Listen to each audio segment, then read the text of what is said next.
Durante mi primer viaje al Tajín, conocí a un hombre cuya vida entera es un puente entre los saberes ancestrales y nuestro presente, el Tata Romualdo García de Luna.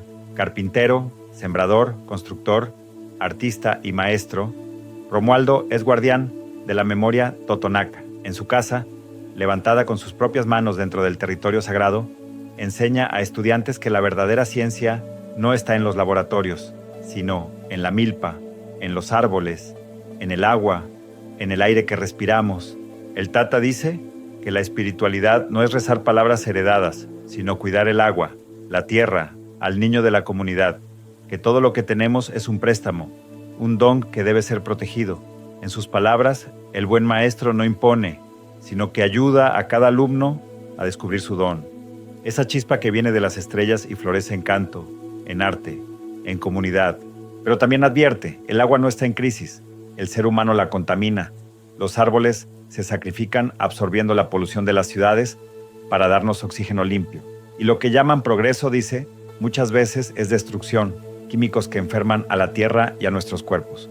Su mensaje es claro, hay que volver a agradecer, a sembrar aunque sea un árbol en casa, porque cada planta es conciencia, a reconocer que la abundancia no se mide en dinero, sino en colectividad, en el acto de compartir lo poco o lo mucho con los demás. Esta entrevista no es solo una conversación, es un viaje profundo a la cosmovisión totonaca.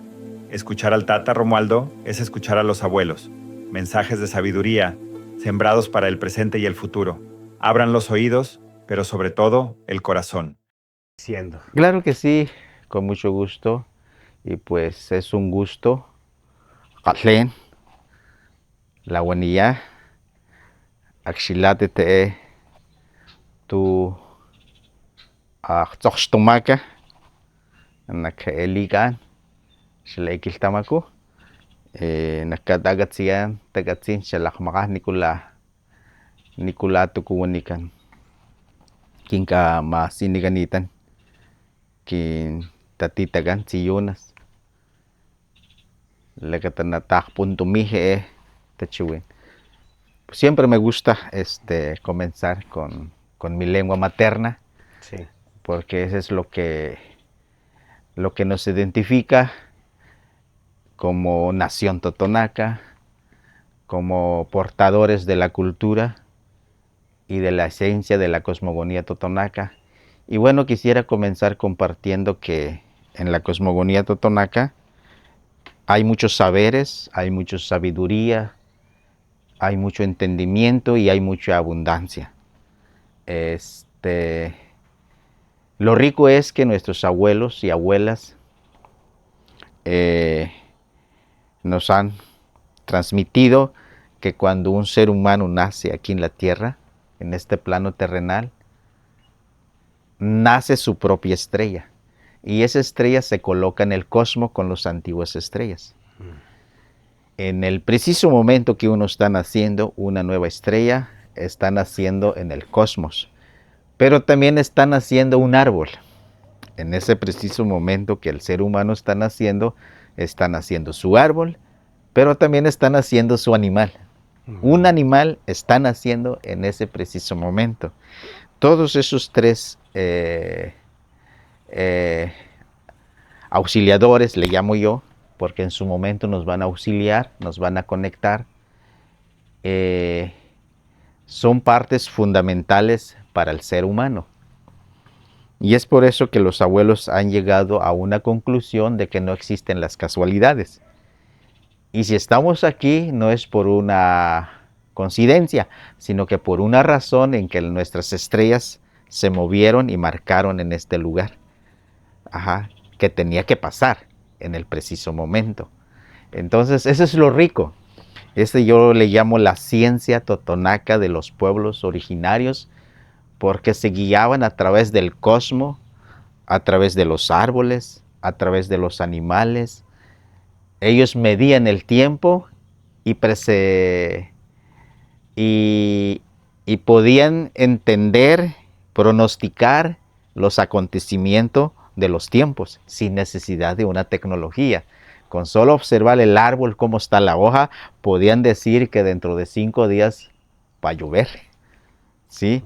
Podían decir que el árbol está triste. Había una sensibilidad, una conexión profunda con la naturaleza. Quiero empezar diciendo esto porque esa es la esencia de la vida del ser humano. Si el ser humano no entiende su conexión con la tierra, con la naturaleza, con estos 4 elementos naturales que la sociedad le llama, yo le llamo generadores de vida, porque te generan vida.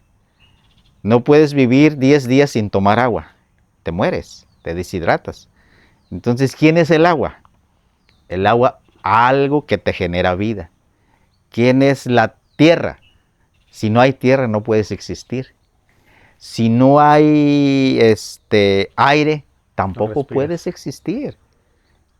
Entonces, por eso los abuelos decían que el aire es un gran Dios, una gran deidad, porque te genera vida. Decimos, ¿quién es Dios? Ah, pues el que te da el ser, el que te da la vida. Pero el aire te da la vida. Si llega un momento en que no hay aire, nos morimos todos. Pero el aire puede existir sin nosotros. La tierra puede existir sin nosotros. Puede ser auxiliado por otro ser que no seamos nosotros. Sí. Porque la tierra puede seguir existiendo y seguir gestando otro tipo de vida. Entonces, ¿quién es la tierra? Muchas veces el ser humano no llega a reflexionar, a analizar qué es la tierra, qué es el aire, qué es el agua, qué es el cosmos, qué es el plano terrenal. Y nuestros abuelas y abuelos lo tenían muy pensado, muy entendido, muy arraigado de que estos 3 elementos son fundamentales: lo cósmico, lo terrenal y lo inframundo. En la lengua totonaca se dice calinen. Y entonces vivían en la colectividad. No vivían en el individualismo. Lo demostraron durante tantos años en las construcciones de sus casas, de las milpas, de los templos que tenemos aquí. Nomás nos ponemos a pensar que aquí no hay minas de piedra. Entonces, ¿cómo hicieron para construir una gran ciudad, un gran templo? Pues a través de una colectividad. En aquel tiempo no había dinero, no les pagaron. Pero había el trueque, tú me ayudas, yo te ayudo. Y eso es lo que manejan todavía los abuelos en la milpa: ayúdame a sembrar.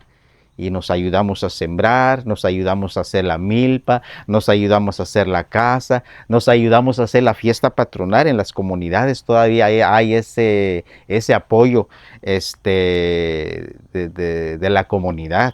El traer algo, el traer un pollo, el traer un guajolote, el traer una flor, el traer maíz, nixtamal, y está la abundancia. Pero cuando entra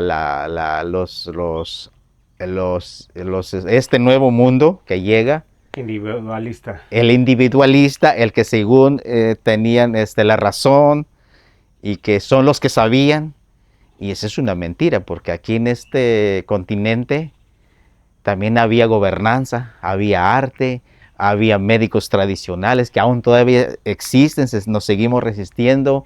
Había interpretadores de sueños, teníamos nuestros sabios, teníamos nuestros arqueólogos. Claro que no se denominaban como arqueólogos, pero eso es lo que hacían. Había ingenieros, había astrónomos, no, teníamos todo como ellos, hasta quizá mucho mayor. 8,000 años de historia. Exacto. Hacia atrás, ya había todo ese conocimiento, sí. y el tiempo lo ha demostrado, pero nos quisieron quitar.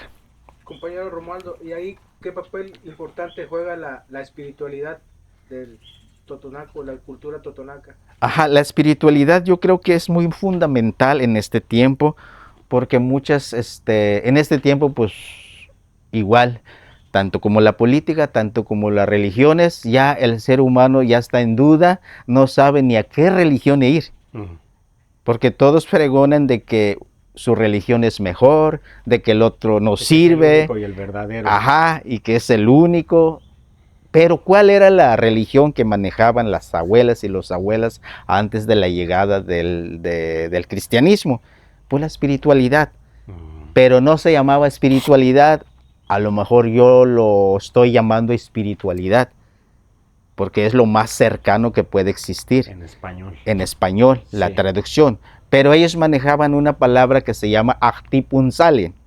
¿Qué es Actipunsale? Todo ser humano está destinado a llegar a un nivel de un conocimiento. ¿Sí? Eso era la guerra. Ajá. La guerra interna. La guerra interna. Cuando tú entiendes la espiritualidad, entonces vas a ser feliz. Pero ¿cómo es la espiritualidad? Es la conexión de todo tu entorno. Y ellos lo habían entendido así, por eso nunca se sentían dueños de la milpa, nunca se sentían dueños de nada, porque manejaban la espiritualidad. La espiritualidad es que eres parte de un todo. No es un rezo la espiritualidad, que voy a rezar 10 Padre Nuestro, que voy a rezar un rosario. Ese no es la espiritualidad. La espiritualidad de los abuelos es que tú sepas cuidar al agua. La espiritualidad es que tú sepas cuidar a la milpa. Que seas cuidador y no dueño. No ensuciar el agua. No ensuciar el agua, no ensuciar el aire, cuidar la tierra, cuidar estos 4 generadores de vida, cuidar al niño. Por eso el niño de la comunidad es el niño de todos. Y el niño así lo entendía. Era el tío de todos, aunque no era su tío biológico, o su papá, o su abuela, pero él le llamaba a todos abuelos. Ese era lo bonito, porque había la conectividad, la colectividad y el cuidado de un ser que cuidaban a todos. ¿Sí? ¿Cree que está enferma la sociedad por ser individualista? Hay un gran desequilibrio. Hay un gran desequilibrio. Alguien me preguntaba, oye, ¿cómo ves la crisis del agua? Y le digo, es que el agua no está en crisis. Nosotros estamos en crisis, porque a la medida que vayamos cuidando el agua, y si no cuidamos el agua, es como nos estamos ahorcando. El que está en crisis es el ser humano, no el agua. El agua se puede regenerar. Por ejemplo, ahorita, antier, las aguas de los arroyos estaban negras. Hoy llovió, hoy ya se restablece. Y si ya nadie contaminara, se limpia. No nos necesita para limpiarse. Pues no, lo ha demostrado, pero ¿entendemos ese mensaje o no lo entendemos? Cada año nos lo demuestra y no entendemos la lección. Entonces por ahí hay que ir estudiando, por ahí hay que ir canalizando a la nueva juventud. ¿Qué es la naturaleza? ¿Qué es el agua? ¿Qué es la tierra? Los abuelos le cantaban el agua cada 3 de mayo, iban a limpiar el pozo, le llevaban su collar, le llevaban danza, música, sones, se reverenciaban. Hoy, ¿quién lo hace? Hasta con tomar un vaso de agua, ni siquiera agradeces. Ni sabes de dónde viene. Sola tomas el agua, punto, se acabó, pero no le dices, gracias agua por darme salud, por darme abundancia, por dar mi cuerpo un mantenimiento. No, nos olvidamos del agradecimiento. Y los abuelos siempre sabían agradecer. Antes de tomar el agua o el aguardiente, lo primero que hacían era vaciar y que la tierra también bebiera. Era algo muy, muy, muy importante eso, la conexión.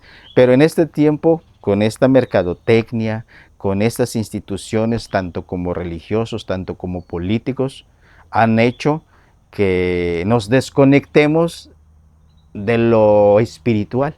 De lo importante. De la importante del ser. Nosotros somos una memoria del pasado, pero que está presente, de los abuelos. Yo siempre he dicho que el cerebro no es el que crea los pensamientos. El cerebro es un receptor nada más. Solo recibe. Los grandes pensamientos, aquí están en esta atmósfera que no se ve y solo los atrae. Sí, aquí los atrae. Y cuando los atrae, fluye. Se puede transformar en una pintura, en una máscara, en un arte, en una palabra, en una canción. Pero eso no es tuyo, no es tu creación. Es algo que te dieron, la que nosotros le llamamos es un don. El don viene del universo, viene de nuestros ancestros que comenzaron a generar y que eso nos siguen transmitiendo. Lo que yo sé hacer viene desde hace miles de años. Lo que yo sigo cuidando hace miles de años lo hicieron también. Entonces yo sigo esto, pero no puedo decir que es propio mío. Es lo mío. Por eso siempre debemos de agradecer lo que la abundancia nos ha dado. Y eso es lo rico. Cuando llegas a entender eso, te liberas de toda enfermedad. Porque te vuelves núcleo de generador de luz. Y esa es la riqueza de un ser humano. Somos tan poderosos, pero no en destrucción, sino que en acomodar las cosas, porque somos muy inteligentes. Y ahí, compañero, viene el engaño entre la cuestión del arte y la artesanía, que nos engañan. Sí, esa es otra de las cosas que yo también he emprendido, una lucha donde quiera que estoy. Estoy tratando de acomodar qué son artesanías y qué son piezas de arte. Por ejemplo, yo y todos los maestros que hacen piezas de manera manual, yo los califico que están haciendo piezas de arte. No están haciendo artesanía. ¿Qué es lo que yo digo que son artesanías? Son las cosas que se hacen en molde. Que se hacen en series. En un día puedes hacer miles de esa pieza, pero no tiene ningún sentido. Cuando un artesano empieza a bordar, deja su tiempo, a veces hasta se pincha un dedo, tiene dolor, pero sigue bordando hasta terminar esa pieza. El valor es el primero, la original. Sí. Ya las copias, sí. ya no. Entonces eso es una pieza de arte. Y puede que le piden otro igual, pero alguna bordado le va a ser diferente a la otra. Sí. Y también se vuelve a convertir único. Por ejemplo, yo me pueden pedir 2 piezas de máscara como esa, lo puedo hacer, pero algún corte le va a ser diferente a la otra. Y se va a ver igual, pero alguna diferencia va a tener. Entonces se convierte en piezas de arte. Entonces no somos artesanos. Somos maestros y maestras creadoras, porque esa era la intención y la encomienda de la creación, que el ser humano fuera creadora. ¿Sí? Cuando el ser humano deja de crear, se empieza a enfermar. Pero entonces de lo que platicaba hace rato, tenemos que estar atentos, porque ahora toda la televisión y la música es como para que nuestro cerebro ya no esté atento a...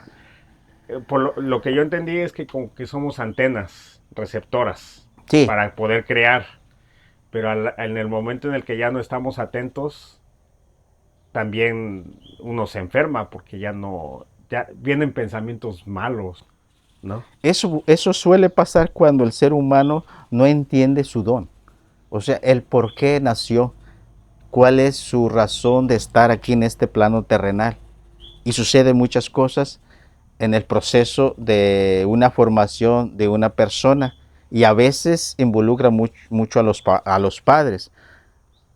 A veces dice, yo no quería ser ingeniero, pero le di gusto a mi papá. Pero mi gusto es esto, cantar. Entonces, ¿cómo a veces los padres manipulamos y no entendemos cuál es el don de mi hijo? Porque tiene que ver mucho con los planetas, con las estrellas, en qué tiempo nace un niño. Por eso las abuelas tenían ese conocimiento. Si un niño nace en un eclipse, prácticamente va a tener un don nada más, pero no va a tener virtudes. Solo va a ser una cosa, ¿sí? Y no le puedes exigir más. Pero si un niño nace en que el equinoccio de la primavera y está alineando los planetas, en un mes todos estos niños nacen, tienen un don, pero van a tener muchas virtudes. ¿Cuáles son las virtudes? Que pueden cantar y que pueden pintar, que pueden hacer muchas cosas. porque el tiempo les dio esa luz, los acomodó ahí, porque tiene que ver con el cosmos de cómo vives, de cómo naces y qué es lo que vas a hacer. Y por eso no necesitas exigirle tanto, porque solito va a florear. Pero uno que nació en ese tiempo no lo puedes dar, y esa es la lucha que tienen los maestros, porque no han encontrado el don de una persona. Y yo siempre he dicho, el buen maestro no es aquel que enseña, sino que aquel que aprende de sus alumnos. ¿Y qué va a hacer el maestro? Dar las herramientas, porque ya descubriste el don de tu alumno, ahora le vas a dar las herramientas para que su don florea y va a ser feliz. Y si uno es feliz en lo que hace, si es maestro, es feliz, no trabaja por horario, no se va a enfermar, porque ahí se va a curar, porque de allí es y no lo va a echar a perder. Entonces, ¿cómo está la sociedad educativa ahorita? Mal, porque muchos se dieron plaza, aunque el hijo no tenía el don de enseñar. Nomás por el signo de peso de tener una economía, pues le cedo a mi hijo. Pero no es maestro. Entonces, ¿qué es lo que va a enseñar? Va a destruir. Un albañil que no nació para ser albañil, lo va a destruir el edificio, lo va a hacer mal. Un albañil que nació con ese don va a hacer maravilla. Ese es el sentido del don. Si tú eres feliz, lo que haces es tu don. Si lo que haces te enferma, te estresa, no es tu don. Pero también la mercadotecnia, también los políticos, también la religión tienen su mensaje no para ayudar, sino para destruir a beneficio de unos cuantos.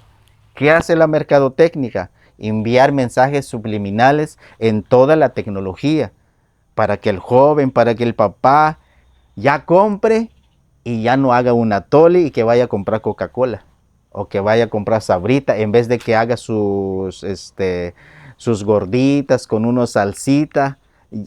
Se olvida del proceso de creación y se va a lo más fácil, pero lo más fácil tiene una consecuencia fatal. Yo le digo a los jóvenes, ya no comen comida chatarra, ya no coman comida enlatada, ya no coman salchichas, pizza, porque te estás volviendo, como dijera, no estás cuidando tu cuerpo, estás calmando tu hambre, pero te has olvidado de tu cuerpo. Tu cuerpo necesita proteínas, necesitas protegerlo. ¿Y cómo lo vas a proteger? Pues con semillas nutritivos, con algo que le vas a dar proteína a tu cuerpo. Y si no le das proteína, con una gripa ya te anda tumbando, porque no tienes las defensas que necesita tu cuerpo. Pero tu cuerpo no tiene la capacidad de agarrarlo, porque tú controlas a tu cuerpo, tú decides qué tomar. Y tu cuerpo se siente triste. Tus células que no los ves se sienten tristes. Lo que yo le digo a las personas que son muy religiosas, que van a la iglesia, pero terminando de ahí se van por un Kentucky Fried Chicken. Le digo, pero si no vienes del templo, tu mayor templo es tú mismo. Ese es tu templo. Ese es el templo principal que tienes que cuidar. El primer templo. Completamente de acuerdo. Y entonces, cuando tú cuidas tu cuerpo, pero también necesitas cuidar la otra parte que no se ve, la parte espiritual. Esa energía que mueve tu cuerpo también necesita alimento. Pero como no se ve, ¿cómo lo alimentas? Si lo que se ve no sabes alimentar, ¿cómo vas a alimentar algo que es intangible? Entonces mi abuela decía, y híjole, ahí donde digo yo, ¿en qué universidad estudió mi abuela? Pues ninguna. Ninguna universidad fue lo que hoy existe, porque lo que él sabía era la Universidad de la Milpa.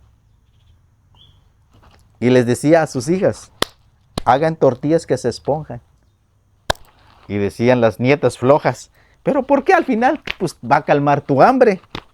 Y decía, sí, tu cuerpo físico sí, pero si se esponja, dentro de esa tortilla hay una energía que va a alimentar tu propia energía.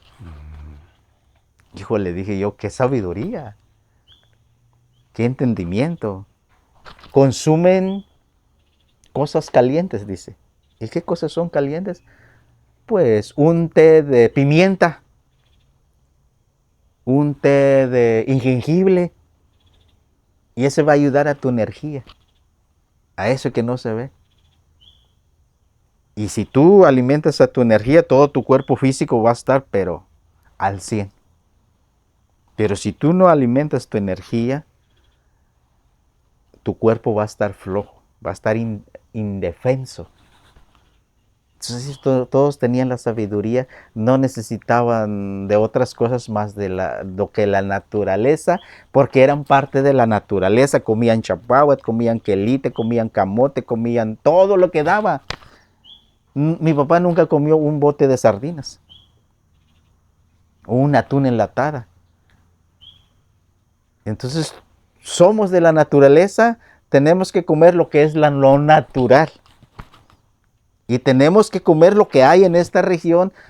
No puedes comer otra que no es de esta religión, porque entonces distorsiona tu metabolismo de tu cuerpo.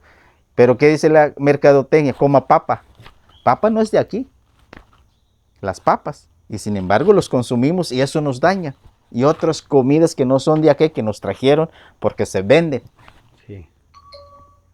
Entonces esa es la realidad. Está equivocado todo el modelo Está económico. todo hecho un chile revuelto. Ajá. Y tenemos que ir Lo único que recomodando. importa es vender, ¿no? Vender. Pero Sí. mover las mercancías miles de kilómetros desde Asia y llevarlas a Alemania y traerlas y que todas las mismas cadenas estén en todos lados y comer exactamente lo mismo. Ujú. Y ese hace daño porque no es tu conexión. Por ejemplo, me decía, oye, voy a traer la huasca de Colombia Sí, sí, sí. o de Chile, voy a traer la huasca y lo voy a sembrar. No hagas ¿Cómo eso. ves? Dice. No, le digo, no hagas como. A lo mejor sí se da, pero no va a tener la misma energía. Porque la tierra es diferente. Sí, porque él tiene su lugar. ¿Su lugar dónde? Es como tú vas a Alaska, te vas a morir. Porque no estás adaptado a ese tipo de ambiente. Y si ellos se vienen aquí con el calor, sienten que van a quemarse. Porque cada quien tiene su lugar donde se ha acomodado. Entonces no puedes desequilibrar. Cuando haces eso, desequilibras todo tu cuerpo, todas tus células están así. No saben ni qué hacer, pero eso no te das cuenta. Pero ahí se están sufriendo también. A mí me preguntan que si pueden tomar miel. Les digo, sí, claro, pero consíguela de tu región. Exacto. ¿Para qué la miel de Sonora o la miel de Chiapas? Pues no, vete a Xochimilco, por ejemplo, o en Morelos, donde vives. Claro. La miel de ahí, esa es la vacuna. Ajá. Sí. Pues esa es la controversia que estamos viviendo, que aceptamos lo que nos traen. Hasta la identidad se está perdiendo. Yo le digo a los jóvenes, imiten a un artista, cómo se peina, cómo se viste, y quieren ser como él, y les digo, eso está mal, porque él ya tiene su propia identidad. Y tú estás confundido porque tú tienes que buscar tu propia identidad, no la de él. La de él ya cumplió su misión, sabe quién es, viste como él sabe que se tiene que vestir y tú quieres hacer copia de él, estás mal. Ah, pues aquel artista se está tatuado. Pues sí, está tatuado porque sabe por qué.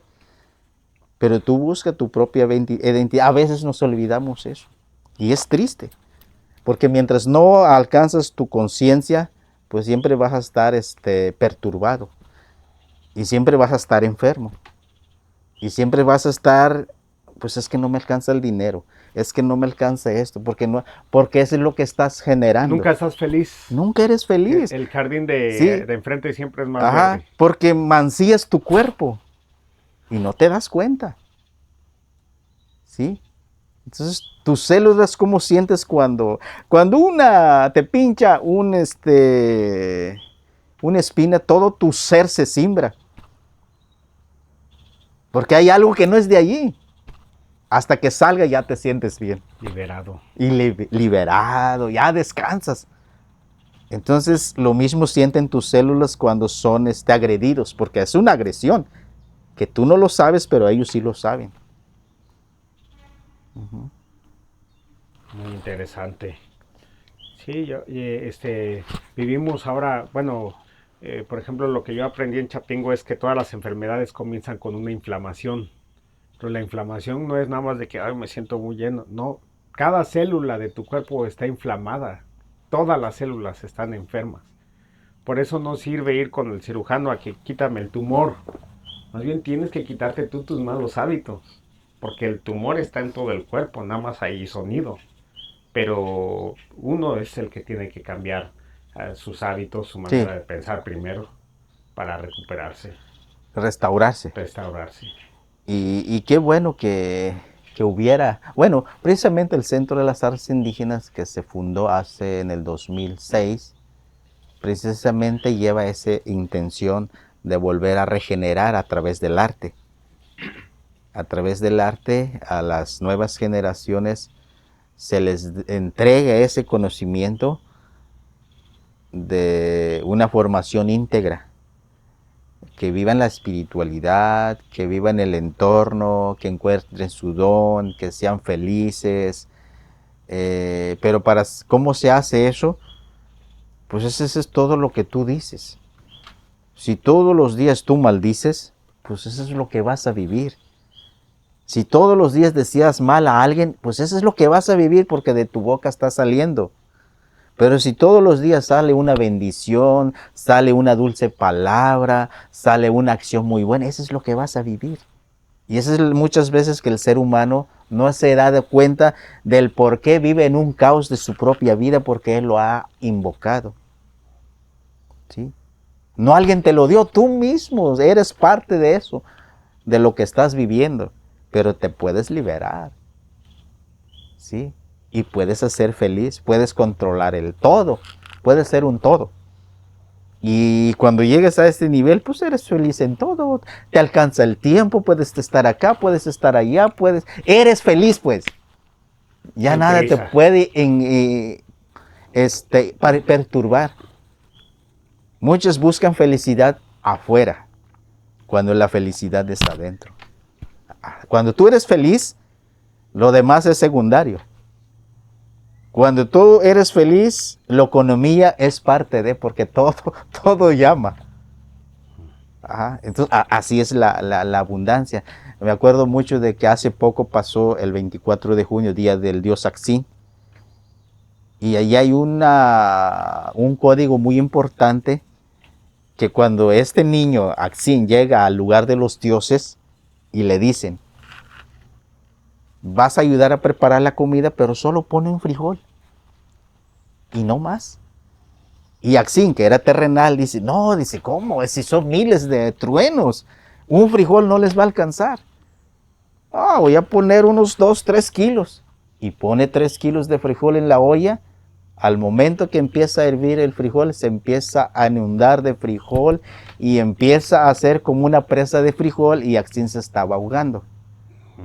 Los dioses, los deidades, los truenos vinieron a ayudar y le dijeron, te dijimos que es un frijol. Ajá. Entonces siempre nos han dicho los abuelos, cuando hagas una ofrenda, Kaweli Palaktun dice, Mempuchinani tu esquema, un vaso de agua, una tortilla, un frijol, porque es el símbolo de la abundancia. Y que muchos nosotros el no entender eso, que muchas veces hasta nos volvemos gula. Comemos de más de lo que no deberíamos de comer, en excesivo pues. Y eso hace daño también. Entonces la abundancia sí existe, si crees en la abundancia. Pero si no crees en la abundancia, crees en que estás salado, que dices, oye, estoy bien salado, pues tú mismo estás activando ese código de que tú eres así. Tú lo estás afirmando y lo confirmas con la palabra, que es lo más feo que puedes hacer. Y se te cumple. Entonces todo lo que pasa en tu entorno es que tú lo estás provocando, no que alguien lo está provocando. ¿Eres tú el núcleo de generar luz o eres el núcleo de generar cosas negativas? Ayer platicaba con el compañero Víctor, le estábamos riendo un poco porque cuando uno va a ayudar a alguien, que a lo mejor que vas lejos a una comunidad y le llevas algo de regalo y de regreso se te poncha una llanta o chocas. ¿Usted qué opina de las cosas malas cuando haces algo por la comunidad? Es que no son cosas malas. Es una preparación de fortalecer tu estima.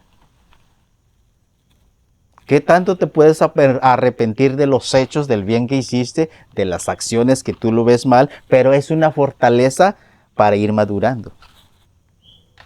Las enfermedades existen no porque mucho soy espiritual, no me voy a enfermar. Es parte del proceso. Enojarte no es malo porque es parte de tu condición. Tienes que liberar ese enojo.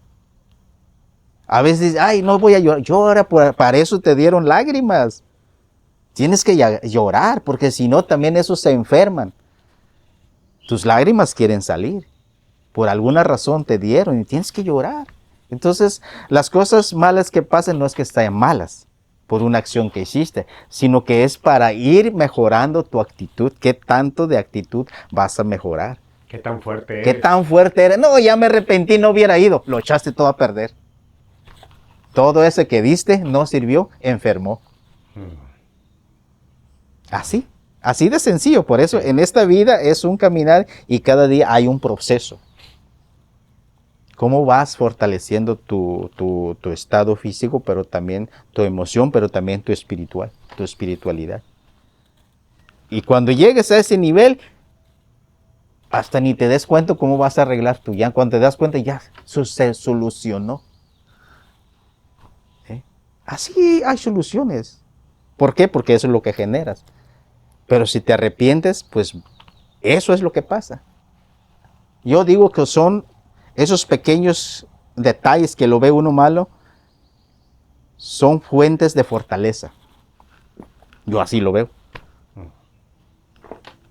Nos estaba platicando de que hizo una ceremonia el 4 de julio Sí. con la ceiba, porque también habló hace rato del inframundo y del universo. Sí. Y que aquí que conecta, si nos puede platicar un poquito de ese árbol sagrado. Sí, claro que sí, con todo gusto. La ceiba es la madre de todos los árboles, aquí llamado puchot. ¿Por qué hice la ceremonia el día 4 y el día julio? Fue un acontecimiento. Yo siempre he dicho, entre más el ser humano busca su espiritualidad, se conecta con todo su entorno, híjole, los animales responden. Aquí hay muchos animales y les he dicho a los jóvenes, no quiero que me maten ninguna lagartija porque estamos invadiendo su entorno de ellos. No, ellos nos han invadido. ¿Sí? Entonces, un día estábamos platicando de compartir a los niños. ¿Qué regalo les vamos a compartir a los niños? Decía yo, platicaba con un hijo mío y de repente llega el ave, el llamado pájaro carpintero, pero el más grande. Llega y se para en una silla. Esos aves no son domésticos, son cautelosos. Se para, salta y se para en mi mano.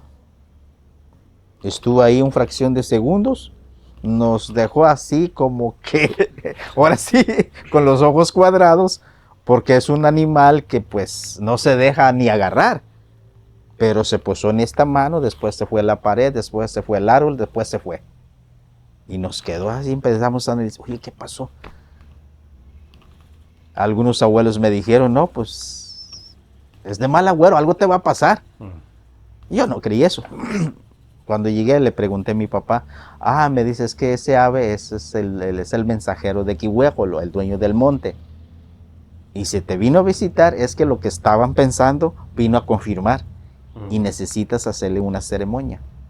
Y fue así como empiezo yo a hacer la ceremonia de ese mensajero, junto con su árbol, la ceiba.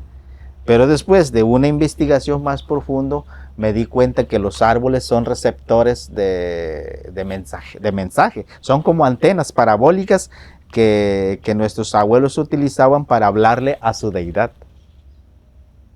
Híjole, digo yo, eso es lo rico que puede existir. Por eso los abuelos dejaban su ombligo en un árbol frondoso.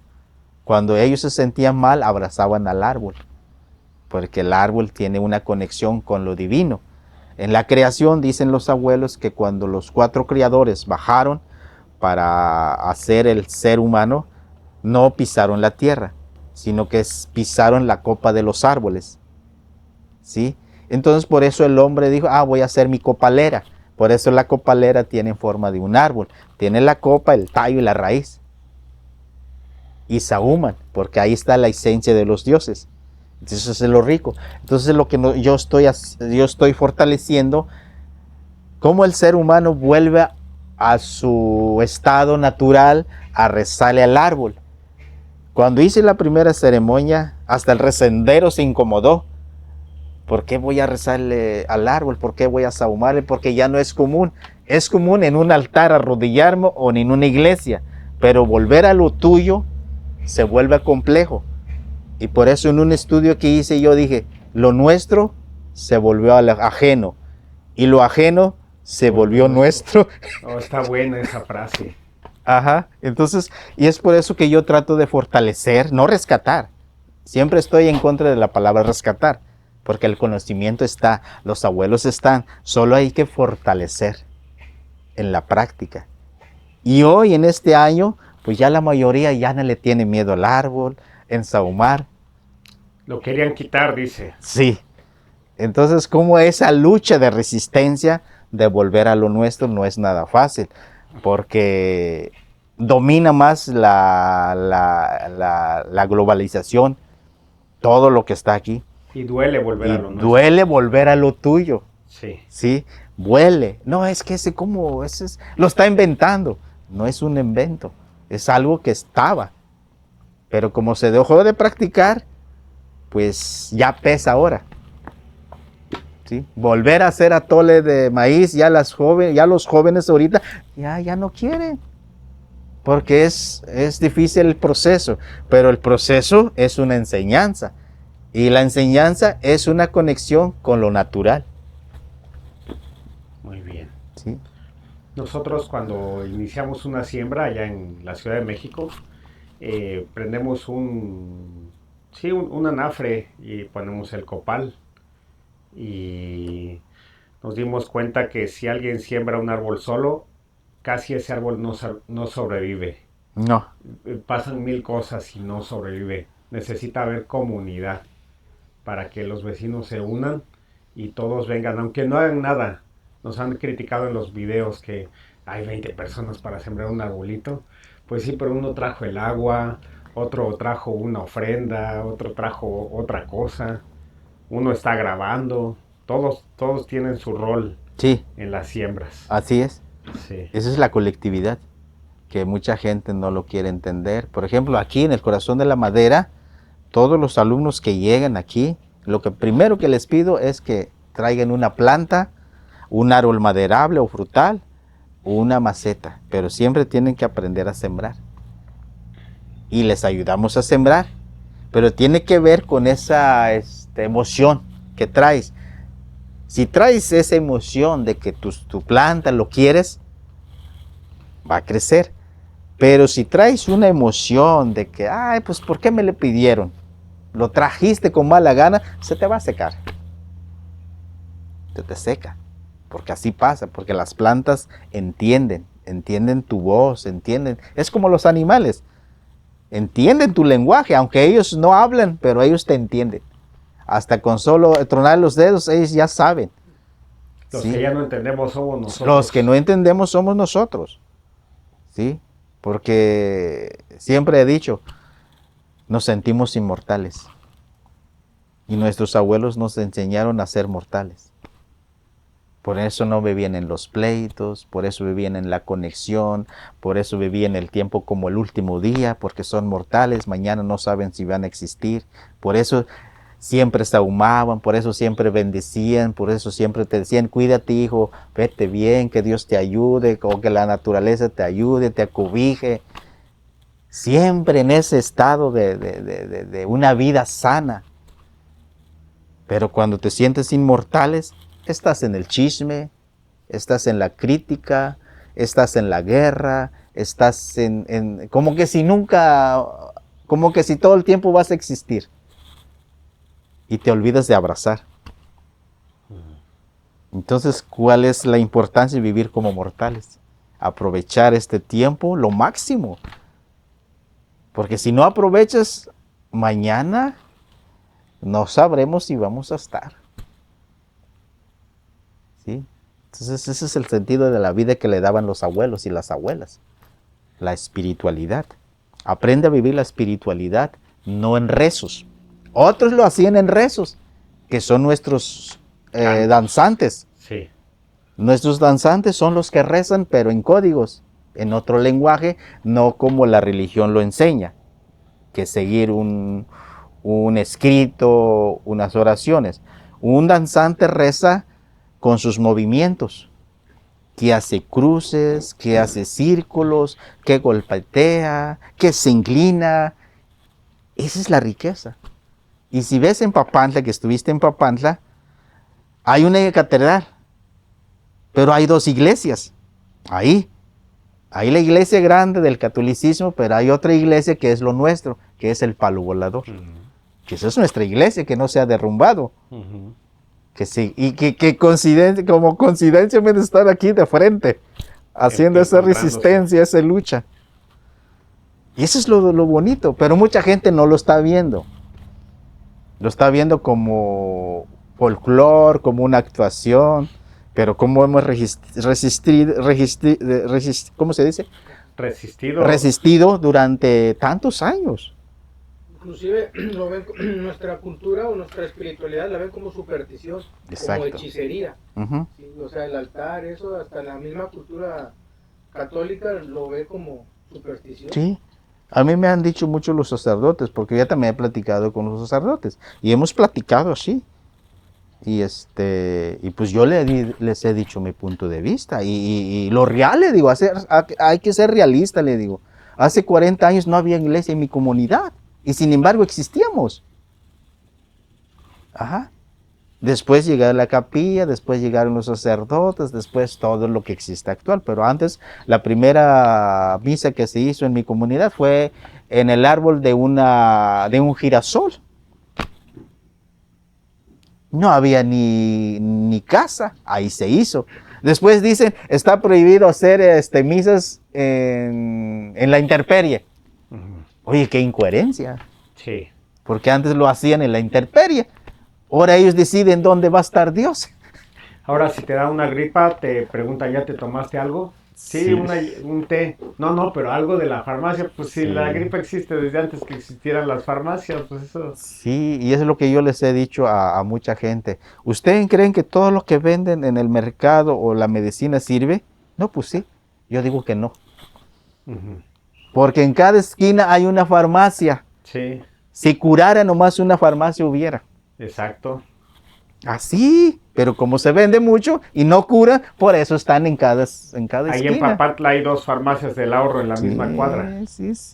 Es mercadotecnia. La mercadotecnia. La mercadotecnia es así. Y lo que cura nadie lo ve. ¿Y cuál es la que cura?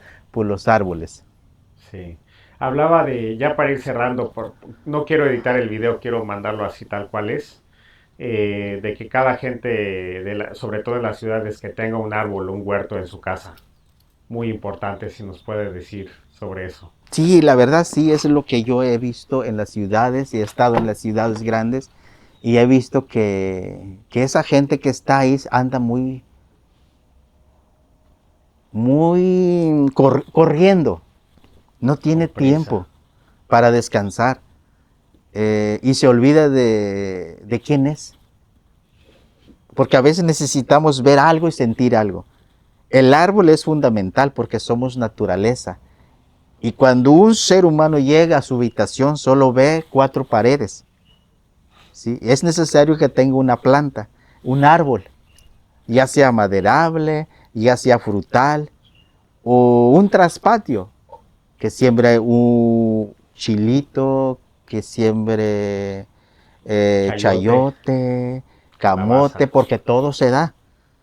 Que siente esa parte de su naturaleza, aunque no tenga tiempo para ir al monte, a donde está la naturaleza, es necesario que la naturaleza esté ahí, porque ahí se va a dar. ahí se da. Entonces es necesario porque el árbol cumple una función. ¿Cuál es la función? Atrapar toda enfermedad. ¿Sí? El árbol se sacrifica por nosotros.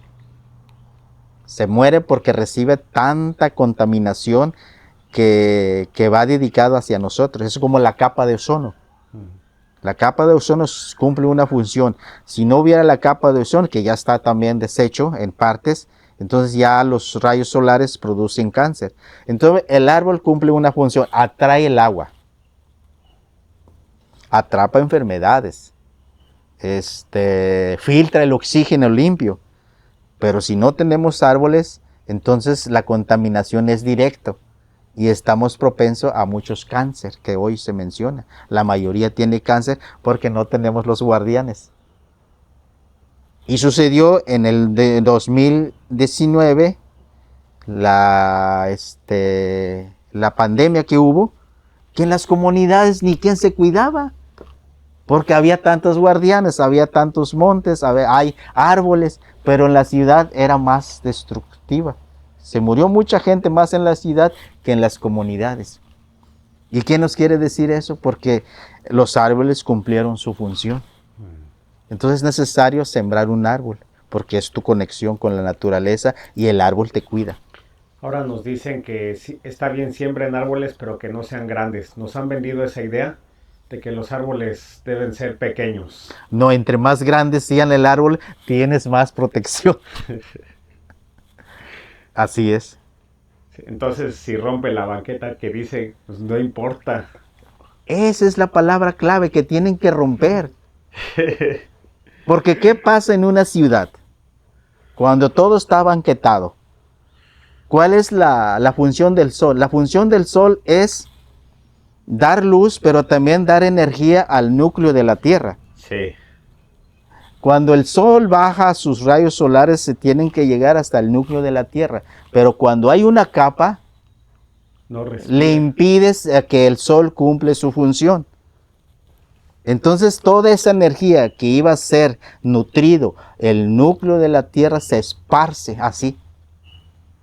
Entonces hay más calor, hay más consumo de energía, porque el ser humano está impidiendo que el sol cumpla su función. Más bien el ser humano rompió el ciclo natural. Así Primero el Así ser es. humano rompió. El árbol está restableciendo nada Así más es. lo que era antes. Así es.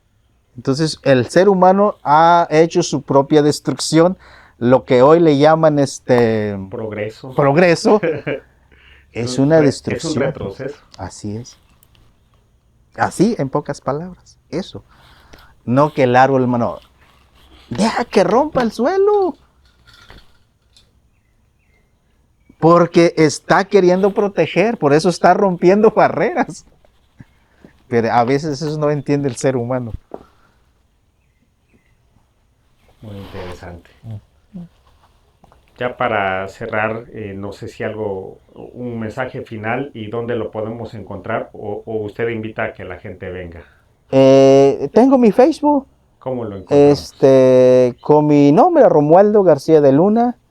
Me pueden buscar si quieren una charla, una conferencia, un conversatorio en unas escuelas. Estamos a la mejor disposición, donde se puede platicar de qué es el don, de territorios, qué es el arte, qué es la vida, el sentido de la vida.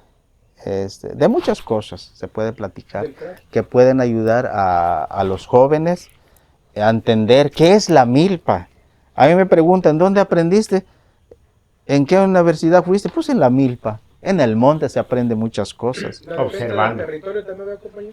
Sí, Los derrames que ha habido por acá, por la región. sí, también es una lucha que estamos haciendo, una lucha social en defensa al medio ambiente, a la contaminación del hidrocarburo que padecimos en el año pasado, en el 26 de septiembre. Hubo un derrame en la comunidad de Ujital Viejo, en la cual pues yo me tuve que levantar, tuve que alzar la voz y pues ya se ha hecho viral. Muchos periodistas, medios de comunicación han estado en mi comunidad y ha llegado a un nivel de otros países, que recibí 4 países en mi comunidad platicando de la experiencia de la contaminación, y que estamos en una denuncia popular en la cual ya recibimos, fue favorable porque dieron indicaciones a Petróleos Mexicanos a que hiciera una limpieza tal como la comunidad lo pedía. Entonces, recientemente también se ganó de un peritaje sobre hidrocarburo aquí en esta región del Totonacapan, Veracruz. Se va a hacer esa actividad o esa investigación, la cual yo estoy pidiendo también a las universidades, precisamente a la Universidad de Chapingo, en el director de Sociología, que platiqué con él, en la que me dio la oportunidad de decirme, está disponible el laboratorio por si se necesita. Y también algunas universidades están apuntando para hacer una investigación, el subsuelo, una contaminación en el aire, qué tanto se está contaminando en el aire, qué tanto se está contaminando el subsuelo, qué tanto se está contaminando la herbolaria, que es muy importante para nosotros la herbolaria, porque de eso dependemos. Sí. Entonces es necesario que se investiga. Recientemente, hace como 2 años, se hizo una investigación de una planta y el químico encontró en su savia ya hidrocarburo. Híjole. Entonces, sí. En la ciudad creemos que los derrames son en el mar. Nos los venden como que son muy lejos. Pero no, los derrames son también en la tierra. También aquí ocurren los derrames por los ductos que se rompen y hay gran contaminación. Indudablemente. Aquí también, lo que es la parte negativa, nadie quiere hablar. Yo me he dado cuenta. Me he dado cuenta que nadie quiere como que mirar esto, porque no es lo bonito. Siempre se va en lo bonito. Pero yo digo, hay que hablar de esto, porque yo hago un análisis. Hace 50 años, nadie se moría de un derrame cerebral, de un infarto, mucho menos jóvenes de 15 a 30 años. Nadie hablaba de cáncer. Precisamente, quizá en 1000, solo 2 personas tenían cáncer. Hoy puedo asegurar del 100%, un 70% tiene cáncer. Tanto en la comunidad, tanto como en la ciudad. Sí. Entonces, ¿qué es lo que está provocando? Entonces yo también estoy buscando un doctor que me haga una investigación. ¿Cuáles son las causas de un joven que murió de un derrame cerebral? Porque nada más te dan tu autopsia, se cerró el caso. Y no hay una investigación profunda. ¿Cuál es la causa de que ese joven tuvo ese derrame? ¿Cuál es la causa? Porque no es uno, son muchos jóvenes que se están muriendo de un derrame. Tengo una sobrina que hace 2 años se murió. Era de 26 años, acababa de recibir de psicóloga y se murió. Me habló como ahora, al otro día me dicen, está muerto. No lo podía creer. ¿Usted dónde cree que esté la causa? La causa está en todo. Me decía un químico cuando yo mandé a investigar al lugar donde estaba contaminado, le decía yo, necesito que me digas si la fruta yo lo puedo comer en 1 año. Y me dice, no. Lo puedes comer hasta después de 5 años, depende de la limpieza que lo hagan. Pero como mucha gente desconoce de esas contaminaciones y porque vive de eso, yo al año voy a vender mi producto. Pero ese producto que estás vendiendo ya trae un hidrocarburo dentro de su savia de esa planta o de esa fruta. Estás vendiendo algo que ni tú sabes y que tú te lo vas a comer también. Y eso te va a enfermar. Ahora veo muchas tiendas de agroquímicos. También por todos lados. Y en un local tan pequeñito, es increíble que haya tanto veneno para contaminar miles de hectáreas. Y esa es la mercadotecnia. Y eso es lo que yo estoy en contra también diciendo al gobierno. Si el gobierno es el que da las facilidades, el gobierno es el que da el permiso, el gobierno es el que tiene que decir, ¿sabes qué? No. Pero como es la mercadotecnia, es el dinero que está sobre todas las cosas y no es la vida sobre todas las cosas, es al revés. Entonces es necesario que desde las comunidades haya una lucha social, Sí, pero no en guerras, en conciencia. en conciencia. Usted ve que con bombo y platillo anuncian Nestlé va a invertir tantos miles de millones en nuestro país, pero no es una inversión para nuestro beneficio, es una inversión para nuestra enfermedad. Y eso es mucho lo que no entendemos, porque no entendemos, no te dan una capacitación de todos los pormenores que puede ocasionar ese disque, pues, bienestar, o no sé cómo le llaman, o progreso. Y nos pasó con hidrocarburo, con petróleos mexicanos, que hace 80 años nuestros abuelos, nuestros padres les dijeron que es un progreso, que va a haber esto, va a haber petróleo, va a haber dinero. Sí, pero para unos cuantos. Pero ahora yo le pregunto a los campesinos, ¿tú tienes una camioneta? ¿Te dan la gasolina cuando menos a mitad de precio? Pues no, te cobran igual que todos. Y eso que tú eres el que donde extrajeron el petróleo. ¿Y cuáles son los beneficios que tienes? Pues no tienes ninguna. Y esa riqueza lo extrajeron en nuestros territorios. Entonces no hay apoyo de eso. Oiga, pero ojalá que la gente sí comiera frutas, verduras, cuando menos, pero ya ni eso hay. Va a cualquier pueblo o ciudad en la noche, ya puras cosas fritas e industrializadas y enlatadas.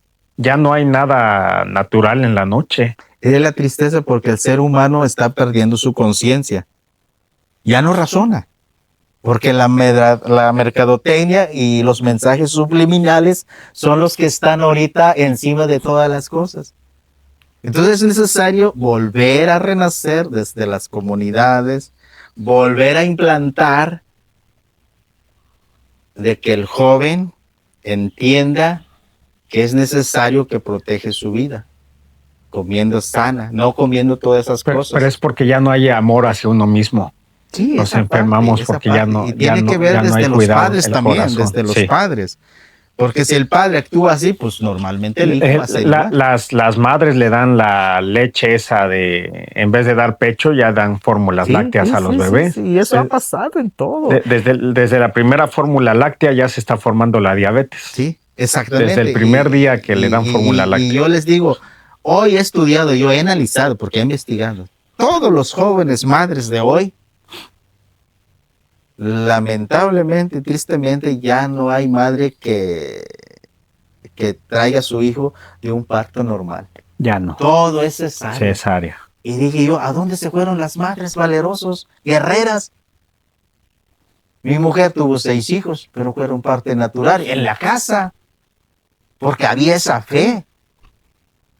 Hasta me emocionaba yo que ibas a nacer ya mi hijo acompañando. No pensaba en problemas, en que esto se iba a... Pero los doctores las espantan. Sí. Muchos son unos terroristas porque las espantan. Porque les conviene. Ya vienen con el estetoscopio y, híjole. Es un negocio. Pues es en un negocio. Entre más cesárea hay, el doctor le va bien, le pagan más. No, más partos. Es producción en serie. Igual que las cirugías. A veces no necesitas una cirugía y necesariamente te dicen que la necesitas porque pues ya se van los 30,000 o 40,000 pesos para el doctor. A lo mejor un parto dura 8 o 9 horas y en 8 o 9 horas hace 20 cesáreas el médico.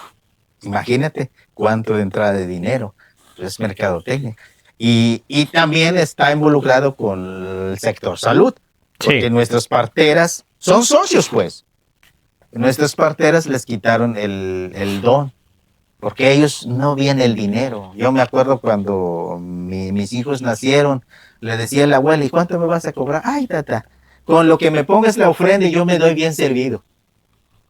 Ningún momento pensaba en el dinero. Ya uno, no, pues aquí tienes, para que te compres tus cosas. Pero no te decía tanto. Le preocupaba más el levantamiento de la promesa, que tú hicieras eso. Esa era la importancia de la partera, no el dinero que si me vas a pagar o no me vas a pagar. No, era la ofrenda, era importante. Con que hagas tu promesa y te digo todo lo que vas a poner, con eso estoy bien servido. Híjole, eso era excelente. ¿Y cómo se interrumpió con la llegada del sector salud? Les quitaron, pues es que ese no han estudiado, porque esos no saben, porque se les va a morir. Nadie se murió de parto. Más hospitales y más muertos. Exacto. Si hubiera, si los hospitales sirvieran con uno solo, como usted dice, bastaría. Así es, completamente de acuerdo, pero no es así. Entonces, pues es una estrategia. Le compran los medicamentos a las empresas, el sector Nosotros salud. tenemos que buscar proteger la vida. Por eso se formó el Centro de las Artes Indígenas, para proteger la vida. Incluso que hay nuestros médicos tradicionales. Tenemos una casa donde están las parteras, los sobadores, los rezanderos, los médicos tradicionales. Estamos en un acomodo, para no decir lucha, con el sector salud de Papantla, donde yo les estoy pidiendo que nuestros médicos tradicionales, tanto como los médicos alópatas, tengan la misma nivel. Que también nuestros médicos tradicionales pueden estar en el sector salud y que les paguen una nómina, porque tienen derecho. Porque han demostrado durante tanto tiempo, antes de la llegada del sector salud, ahí nosotros no les conviene esa estadística. Pues nosotros y ya hicimos un primero, hoy vamos a tener en noviembre, platicando ya hicimos un conversatorio entre un doctor alópata y un médico tradicional sobre la cura de mordedura de serpiente. ¿Cuál es el pensamiento alópata y cuál es el pensamiento tradicional sobre la cura de una mordedura de serpiente? Hicimos un conversatorio, a ver qué dice el médico, qué especialista, cómo cura una mordedura de serpiente y cómo cura un médico tradicional con el huaco. Fue algo muy, muy importante, porque se conocieron los dos conocimientos. Y ese es como primer acercamiento de que nuestros médicos sean reconocidos. Invítenos cuando hagan esas cosas y lo documentamos, Claro, para que sí, más gente lo conozca. También nosotros lo invitamos a que haga una siembra con nosotros en la ciudad y que nos pueda compartir su conocimiento. Sí, con todo gusto. Yo con todo gusto estoy en la mejor disposición, porque hoy más que nunca pues tenemos que transmitir la siembra. La nueva semilla, el xoconet que le llamamos, tiene que aprender a sembrar. No nada más se siembran plantas, se siembra conciencia, se siembra futuro. Así es. Y Cuando comunidad. tú siembras una planta, siembras una conciencia. Porque el árbol tiene conciencia. La planta tiene conciencia. En la casa de pintura hicimos un análisis y empezamos a platicar porque hay una casa de pintura donde se pinta con la savia de la pintura, de los árboles. Extraemos la pintura de todos los árboles, pero se le pide permiso, se le canta, y en un taller pues empezamos a compartir de que la savia o la pintura es la sangre del árbol. Y cuando fuimos a cortar con los alumnos, con los niños y las niñas, de que extrajeran la savia de los árboles, una niña dice, no, pues no, pues voy a herir al árbol, lo voy a desangrar. Y dije yo, ya aprendió. Ya aprendió, porque ya despertó. Y necesitamos despertar todos. Así es. Sí. Pues cerramos aquí la entrevista. Le agradezco de corazón todo Muchas gracias, compañero. su conocimiento. Pashke.